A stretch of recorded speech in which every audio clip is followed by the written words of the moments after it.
রাজধানী উন্নয়ন কর্তৃপক্ষের অনুমোদন ছাড়াই নির্মাণ করা হয়েছে ঢাকা সিটি কর্পোরেশনের দৃষ্টিনন্দন নগর ভবন।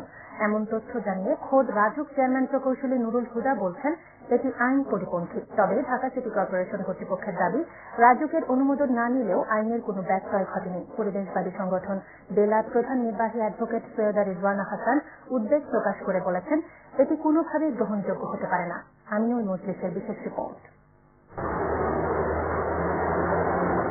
আইন মেনে রাজধানীতে ভবন নির্মিত হচ্ছে কিনা তা দেখভালের মূল দায়িত্ব রাজউকের, আর সহযোগী প্রতিষ্ঠান হিসেবে সিটি কর্পোরেশনের দায়ও নেহাত কম নয়।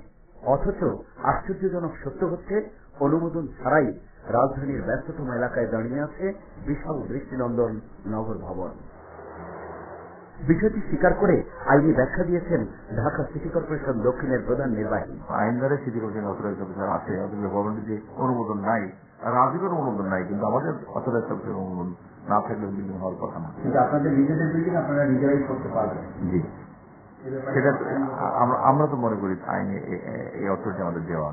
এই যুক্তি মানতে নারাজ পরিবেশবাদী সংগঠন বেলার প্রধান নির্বাহী অ্যাডভোকেট সৈয়দা রিজওয়ানা হাসান। আপিল বিভাগ এটা স্পষ্ট করে দিয়েছেন যে আসলে রাজুকের পারমিশন ছাড়া সিটি কর্পোরেশন কোনোভাবেই কোনো নির্মাণ করতে পারে না। তাছাড়াও সিটি কর্পোরেশন এখন যে আইনটা দেখাচ্ছে ওটা হচ্ছে 2009 সালের আইন।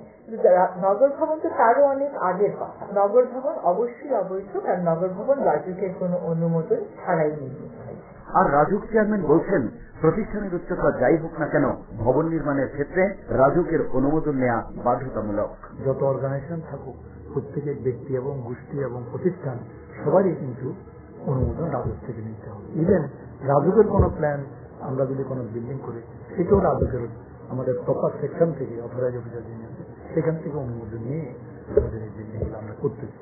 আইনের মারপ্যাচে আর যেন কোনো ভবন যথাযথ কর্তৃপক্ষের অনুমোদন ছাড়া নির্মিত হতে না পারে, সেদিকে দৃষ্টি দেওয়ার পরামর্শ সংশ্লিষ্টদের। প্রত্যেকটা অর্গানাইজেশনের আপনার রাজউক থেকে অনুমোদন করার কথা।